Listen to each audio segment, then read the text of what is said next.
Very good. Welcome. This is Phil Zimmerman. I've got my camera on today, and we're joining you live from the Marriott Courtyard in Houma, Louisiana. We're at the District 6200 District Conference, and today we're just really happy to do a live remote. Normally, we obviously, maybe if you're joining us, you don't know this, but we normally have our meetings every other Thursday at noon. Today is Friday. And we made an exception this week, and this is in between. We have meetings every 2 weeks, and so this is an in-between meeting between our normal meetings. And we decided to do it on Friday because it's the district conference for the District 6200 only E-Club, and it's just a fantastic opportunity for us to display what you can do with a virtual Rotary Club. So with that, let me start with our Rotary, things that we do for Rotary. We start with a prayer, pledge, and four-way test. So you pray for us as a club, and then we'll get started. Lord, we just thank you for this day and the opportunity to gather together and just focus on those things that you would bring our way in the areas of coastal issues. And may we as Rotarians serve with a servant's heart and be true to the Rotary four-way test that we're about to recite in a moment. Pray this in Jesus' name. Amen. All right, we're an American club, and so we say the Pledge of Allegiance for the United States of America to our flag. So I pledge allegiance to the flag of the United States of America and to the republic for which it stands, one nation, under God, indivisible, with liberty and justice for all. Very good. And then we have the four-way test. This is what Rotary International has ascribed for all of its members globally. And it's the things we think, say, or do. And for Rotarians, this is not just when we're doing service activities in our community or globally. This is supposed to follow us in all of our endeavors throughout our life. Is it the truth? Is it fair to all concerned? Will it build goodwill and better friendships? Will it be beneficial to all concerned? I really I like to harp on this every time we have an opportunity, that this is a great 4 principles to live in your life. And it really makes me happy or joyful inside to know that I'm participating with a global organization of over 1.2 million members, 35,000 clubs worldwide, who are all living by these principles. So if you're interested in joining our club, or if you've never heard of Rotary in the past, this is who Rotary is. And we serve individuals all over the world and communities all over the world. And if you have a need or an interest in your area, please don't hesitate to contact us at rotarycoastal.org. We'll get you connected with either with us or with another club in your local area. Love to help serve you. With that, I've got some last few options. Is that we've got a service project coming up from another Rotarian, Mark Shirley. You see his information on the screen there. And Mark's out of the Abbeville Club. Is that right, Mark? He's going to put the headset on. I've got Mark muted right now, and I'm going to take him off mute in a second after I introduce him. But Mark's got a very cool project going on in Vermilion Parish, and we're really looking forward to him joining with us and telling us a little bit more about this. He's an agent with the LSU Ag Center, Seagrant, in Vermilion Parish. He has expertise in crawfish and alligator fish pond aquaculture, as well as coastal natural resource management. Now, this is somebody's dream job. I think it's probably Mark's dream job. I was like, this would be my dream job one day, just to hang out on the coast all day and take care of the resources. So with that, let me go ahead and let Mark join in here and talk to us about the marsh grass planting projects he's initiating. Okay, thank you, Phil. It's a dream job. It's a varied occupation. I deal with a lot of people, from kids in different programs to old people, landowners. But a lot of varied things. But the coastal projects that we do, I guess that's the most enjoyable stuff that I work with. For a number of years, I've been taking groups of kids, 4-H kids and high school kids, out to the marsh to do some grass plantings, and it instills a sense of stewardship with all these kids. They get a better appreciation for the coast, Well, once you've crawled in the marsh mud and done that for a couple hours, you really kind of get a sense of ownership in a certain way. And so these kids, they've done this in the past. They have a good appreciation for how much we're losing, just what's at stake. Anyway,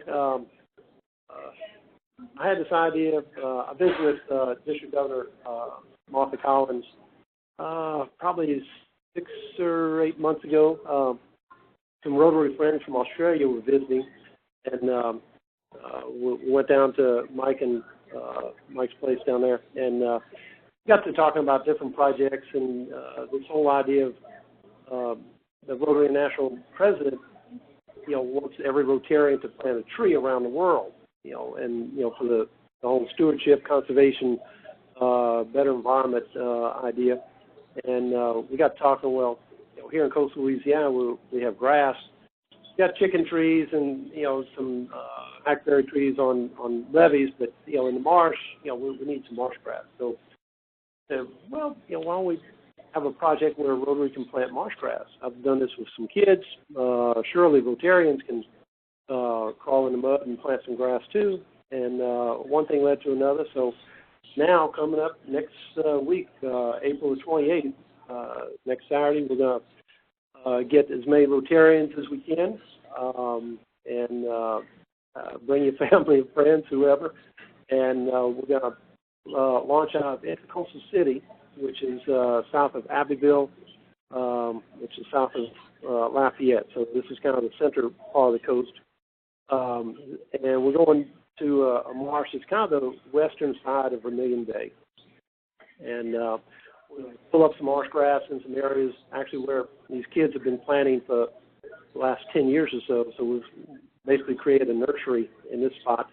We're going to move some of those plants into another spot. Let's see. That's the last slide. Go back all the way to the beginning, and we'll give you the story from the very start.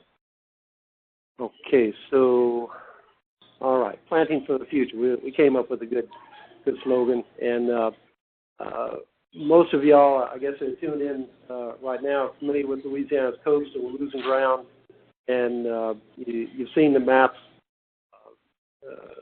QIPRA, CPRA, all the agencies, show you all kind of maps with all the red areas that are disappearing. And so, there's lots of projects being planned, river diversions, barrier island restoration, marsh creation by pumping sediment from all over. And all these things have price tags starting in the 2, 3, or 5 or 10 million, running up to 250 or $500 million. But there are a few things that just a few volunteers can get out and do and actually make a difference. So the idea was to just plant some grass. Again, if you're tuning in and you're familiar with coastal Louisiana, you know all the causes and things about why we're losing our marshland, the subsidence, just the natural subsidence of these delta lobes as they disappear over thousands of years and the rivers change course, storms, the geologic faults that are down there, letting things slip around, the deltaic process, all the man-caused things, the hydrologic changes, the levee systems on either side of the levee, either side of the Mississippi River, all the levee districts throughout South Louisiana protecting some of the communities, and of course the GIWW, Gulf Intercoastal Waterway, all the other canals have been dug. So we've done a lot, the mineral extraction, the water extraction, so just a host of things of why we're losing all this. Restoration efforts been going on for a number of years, ever since the Bro Bill was passed. Coastal Wetlands Plan Protection and Restoration Act was back in 1990. So there's been some efforts to do coastal restoration all along, but we're kind of losing ground, I think. But a lot of those things listed there, the diversions and Barry Islands, that takes, like I said, millions of dollars. Vegetative plantings in certain areas where you do have some shallow water, or where you pump some sediments and try to build up that marsh platform, you can plant some grass and actually create some vegetated wetlands. So, that's kind of the idea of this project. So here's a map. I don't know if it's clear enough on your screen, but it kind of shows Vermilion Bay, and the western corner of Vermilion Bay is where we're going to do this planting site. And if you think about it, just to the east is where the Chaffalaya dumps out south of Morgan City. Wax Lake Outlet is dumping out a lot of sediment. So you have a growing delta building over there. Some of the finer clay particles in that water are getting pushed into Vermilion Bay, and especially toward that western end. So we're treating a little bit. That fine clay particle doesn't build up as dramatic as what you see at the mouth of the Chaffalaya, the heavier sand and silt particles. But we are in some areas where we have some calm water back in that corner. We are actually building up a little bit of sediment. It's not quite reaching the surface, but with no grass, we can actually create some vegetated areas. Okay, so the idea of Rotary International President wisely challenged everybody to plant a tree. Well, here in District 6200, we're going to challenge everybody to plant the marsh grass. So, and I hope we can get thousands of plants. So, depending on how many volunteers and votes we have, myself and a couple of guys at the Abbeville Club, we were staking out the rotary wheel out in Marsh just yesterday, and if we can get a good 15 or 20,000 plants, I think you're going to be able to see this wheel start to grow together, and ideally after about a year's time, all these clumps of grass and plants kind of expand out from either the Google Earth satellite or from a plane going from New Orleans to Houston. You're going to look down, you're going to see this big circle. It's like a wheel, and you're going to think, hey, that looks like the rotary emblem, and that's exactly what it's going to be. So that's the idea. So we're going to be crawling in the mud just like these kids here. These are some 4-H kids that I do a coastal ecology camp each summer, and this is down near Avery Island. And the kids that I bring out there, we pull up some marsh grass in one spot where it's growing real thick and healthy, transplant it into a mud flat along that bayou Petit Anse. That's a little small bayou that leads from Avery Island out to Vermilion Bay. But this smooth core grass is a plant that is it can tolerate fresh water all the way to salty water. So you see it pretty much down right on the coast at Rockefeller or Grand Isle or wherever you are with some high salty content, and all the way up into some intermediate fresh marsh. It has a really great root system and grows real dense. And the trick is to loosen up these plants. And as you can see, the kids have a little bit of mud on them. So if you come into the planting next Saturday, don't think about wearing hip boots or waders. That's not going to work. Just bring some old tennis shoes and some old clothes and get in the water. But to pull up this grass, you kind of stick your hands down in the mud and kind of break and separate the roots and try to pull up a whole clump, maybe the size of a softball or basketball size clump of roots. Wash off most of the mud, and then you're going to stack that into a pirogue or into a mud boat, whatever you bring, and see how the kids are loading that little John boat. And just advice, make sure you stack your grass in that boat nice and neat. because once you move to the planting site, you got to take all that stuff out. So if it's like a big bowl of spaghetti or your fishing reel with the backlash, it's going to take you longer to sort it out. So stack all the grass in your transfer boat.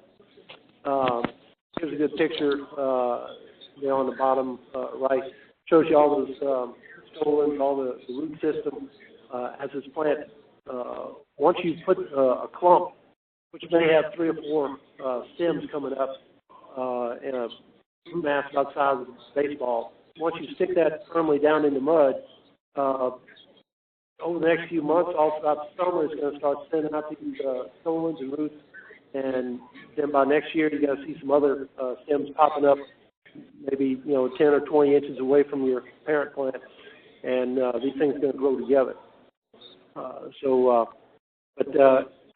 I say roots go down when you plant this. Yeah, make sure that you're putting roots down in the mud. Okay, not vice versa. Occasionally, you have somebody that's trying to go too fast and has that problem. But you grab that root mass and you kind of jam it down in the mud. Like I say, it's soft mud. You can jam it down maybe 8 or 10 inches, so it's good and stuck in there. You do not want to just grab a stem like you were planting. I don't know what you would plant like that, but you can't just grab a stem and jab it in the mud. It's going to float up with the next high tide, and all your efforts are going to be for nothing. So you jab it down in the mud where it's going to hold, and it's going to do well. Okay, so again, if you come in next week, let's see, where we're pulling the grass and where we're planting, it's going to be shallow water. So if you got a nice offshore boat with 4 engines and all this, don't come. If you got a good duck boat, 16, 17, 20-foot flat, either outboard or surface drive or something, yeah, bring that. We're going to be, like I say, probably in about 10 to 15 inches of water, depending on what the tide is that morning. And then, especially in the planting site, we don't want to, if you have a surface drive, gator tail or something, kick that up so you're not actually digging a trench in this area where we're trying to plant the grass. But it's probably best just to get out of the boat and drag your boat along and just take the grass out and plant. If you come by yourself, we'll probably have a couple of Interact kids that have signed up to help us, so we can probably get you a couple to bring with you. Or if you can bring if 2 or 3 Rotarians can get in the boat and come meet us, about 3 or 4 in a crew is good. While one person is kind of holding the boat steady and drifting along, the other 2 or 3 people can be planting, and it actually goes pretty quick. As you see there, wear some old clothes, shorts, tennis shoes. I got some old high-top kids that don't come off. I tell you what, if you do wear sandals, Crocs, or any kind of boots, you will lose them pretty quick. It's not going to stay on your feet, so don't even try. But bring your sunscreen and all that kind of stuff. Okay, Intercoastal City. Let's see, Saturday morning, there'll be a few people going out fishing, but it's a nice 2-ramp boat ramp, public ramp there. Lots of parking place. There's a pavilion. The Abbeville Club is going to have their cooking trailer, and we'll cook some food for lunch, so we'll feed everybody. So just bring your ice chests with some drinks while you're out in Marsh. We'll launch right there at Intercoastal City Boat Ramp. The nursery area is only about 10 or 15 minutes away, so fairly close. And it's actually an area where we've done some terracing. NRCS worked with the parish, Vermilion Parish, and with Quipper to put some terraces along 4 Mile Cut. 4 Mile Cut is a navigation channel that goes from Intercoastal City and basically the mouth of the Vermilion River it's a straight shot 2 Vermilion Bay. And that western bank was washed away mostly from boat wake, just wave action. And the terraces were built, probably 20 years ago. And we found that inside those terraces that were kind of crisscrossed in a square shape, in between, we were getting silt starting to accumulate. And I brought some high school kids out there one time, and we planted some marsh grass, and that started taking off. And then they said, hey, let's start doing this on a regular basis, and we've actually filled in some of those cells in between the terraces. So this is a good case in point as to, in the right place and right conditions, terracing is actually very beneficial and can restore some marsh.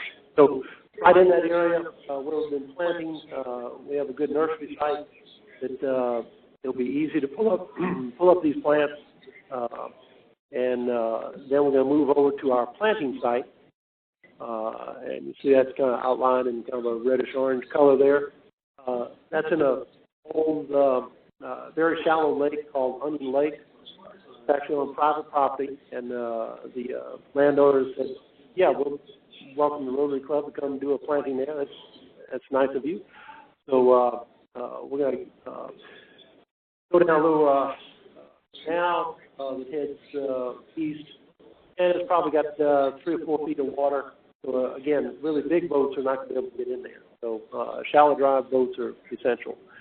We're going to get to a planting site, and we're going to have it all staked off. We'll have the outer ring staked off, and then the spokes of the wheel outlined with some stakes.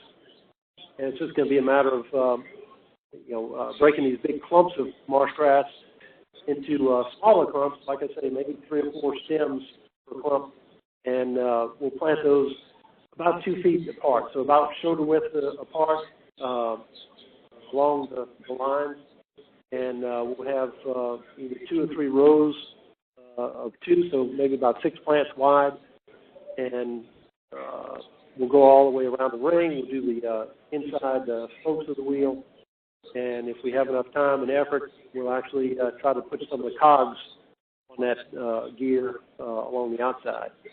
And so the whole process, you launch the boat within about 10 minutes. You're to the nursery site.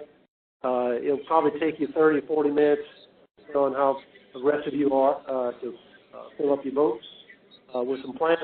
It's about 10 minutes over to the planting site. Again, how efficient you get to be, you probably plant all that in about 30 or 40 minutes, and then you can go back and do it again. So we kind of looked at and figured we can do this in probably 3 waves of groups. And so for the Rotary clubs that are close enough to Intercoastal, you can get there for 8:30. We'll have one group that will go out at that time. So some of y'all that are a little bit further away, Baton Rouge or Houma or Lake Charles, we'll get there at 9:30, 10:30. Just come in. So every hour we'll have a different group going out, and you'll start with pulling up some grass in that nursery area, and then move over to the planting site.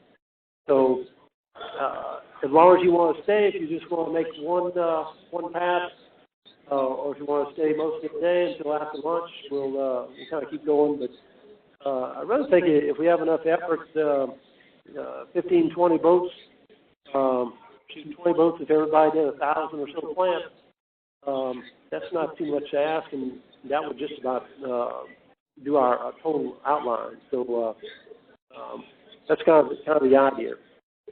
So here's the schedule. You go to the nursery site, you pull the plants, then you go to the planting site, go back and do it again and again and again. And so wave 1, 2, or 3, and we're going to accomplish that. So jump in. The water's fine. Hopefully next weekend. Long-term forecast right now calls for about 80-degree high. Water temperature is going to be probably 75 or or upper 70s, so it'll be perfect. The mud is smooth and soft.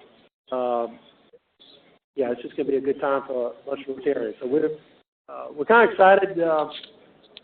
I think we'll have a good project, and in the years to come, yeah, as you look on Google Maps and look at coastal erosion in other places, look and notice a big circle right there near Vermilion Bay and say, hey, that looks like a rotary wheel. And that's exactly what it's going to be.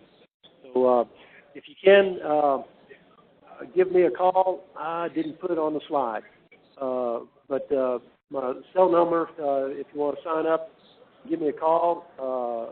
My cell number is 337-296-6864. 337-296-6864.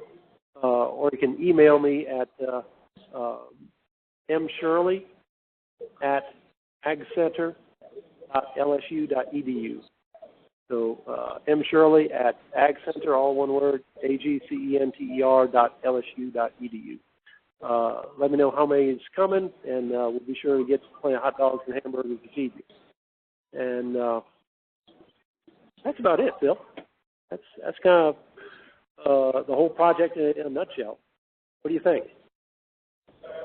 All right, I'll put you on mute for a second, Mark, while I talk. I think that's a great, fantastic project. I do have a question in regards to if I got in the water, Yeah. which I'm not opposed to getting in the water. How are you going to get out of the water? Well, no, just are there shower facilities or something that I can clean off with? Okay, yeah. Back at the boat ramp, we do have a hose. Actually, we have 5 hoses. We do have a little 2 little small tents that you can get in and change. So bring your towel, bring your change of clothes. That's a good point. I forgot to mention that. So yeah, there is a place to clean up. So bring some cleaner clothes for the ride back. I'm not going to make you ride all the way back to Gonzales in your muddy clothes, unless you want to. Let's see, what else did I miss? Let me see. Tyler, do you have anything to add or to ask? Yeah, I got a question for you. Have you tried talking to somebody at Google about the frequency of their flyovers, or how do you get a map updated? Because it's not, you're not exactly in a high commercial area there. Yeah, on Google Earth, if you look, they do the general flyovers and updates about once a year now. So I think after a year, We'll get it. You're going to be able to see the outline of the wheel, and especially after 2 or 3 years, it's going to be there for a long time. Now, ideally, yeah, from a standpoint of coastal restoration, if that whole wheel fills in and makes a whole solid, Phil, you're an engineer, calculate real quick, a 600-foot diameter wheel is how many square feet, and how many divided by 43,000, how many acres is that? I don't know, but if you come Saturday, we'll figure it out and have it posted for you. For all of y'all that are listening online, that's your homework. Go figure, if you have a 600-foot diameter circle, how many acres is that? I think it's a 6.5 acre. Somebody's working at a calculator right now and trying to be the first one to call in. But, anyway, that's eventually going to grow in. It may take 6 or 8 or 10 years, but it eventually will all grow together. And that's going to be good habitat. It's going to be shallow water habitat for all the marine organisms that come in and out of that area. It's going to create some alligator habitat. It'll be a great area for waterfowl to come in and hide in, as well as all the other little birds migrating through. So, it's going to create some habitat for the fish and the wildlife. All right, I've got one more. Charles, unless you have a question, you got a question, Charles? Oh, wonderful presentation. Thank you, Mark. All righty. All right, let me. I do have one more question again, because I'm coming down with a guest that I'm recruiting, because he does have a boat, And since we're going to be off at around 1 or 2 o'clock, before we head back to Baton Rouge, is there someplace good to fish around there while we're in the area? If you want to catch catfish, there's a canal right near where actually pulling the marsh grass. You can try right there. If you go out there, it depends on the wind. Okay, if it's 8-10 mile an hour wind or better, it's going to be choppy in the bay. And the bay's going to be pretty muddy.